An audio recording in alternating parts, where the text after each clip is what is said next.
అమెరికాలోని టెక్సాస్ రాష్ట్రంలో వరదలు బీభత్సాన్ని సృష్టిస్తున్నాయి. ప్రకృతి ప్రకోపానికి ఇక్కడ ఇప్పటివరకు 32 మంది ప్రాణాలు కోల్పోయారు. మరో 20 మందికి పైగా బాలికలు గల్లంతయ్యారు. వీరి కోసం సహాయక సిబ్బంది ముమ్మరంగా గాలిస్తుంది.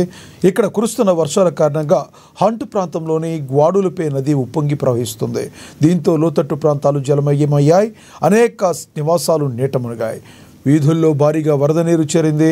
ఇప్పటి వరకు 32 మంది మృతి చెందినట్టుగా స్థానిక అధికారులు వెల్లడించారు.